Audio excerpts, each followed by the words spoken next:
আসলে এটা খুবই ভালো লাগার একটা জায়গা, কারণ আমরা নতুন করে আবার দেশটাকে স্বাধীন করতে পেরেছি অনেক রক্তের বিনিময়ে।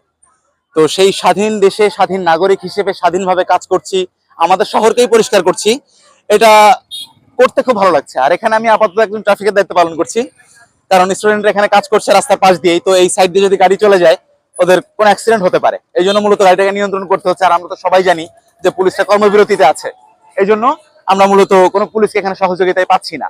আর সেক্ষেত্রে যে দল মত নির্বিশেষে কাজ করছে, এটা খুবই ভালো লাগার একটা ব্যাপার, যে আমাদের শহরটাকে যে আমরা নিজস্ব মনে করছি, নিজস্ব মনে করে যে আমরা সেই শহরটাকে পরিষ্কার পরিচ্ছন্ন করার জন্য গতকালকে থেকে আমরা শুরু করেছি।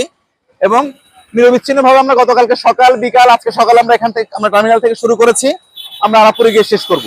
তো আমরা এই যে কাজটা করতে পারছি, এটা তো ভালো লাগছে। কিন্তু একটা জায়গাতে খারাপ লাগছে যে আমরা তো এই নৈরাজ্যপূর্ণ দেশটাইনি, কিন্তু যে বেশ কিছু নৈরাজ্যতা হচ্ছে, এটার জন্য আমরা বেশ কিছু ভোগান্তিতে পড়ছি। তো এটা আমাদের কখনোই কাম্য নয়, কারণ এই জন্য আমরা আন্দোলন করিনি।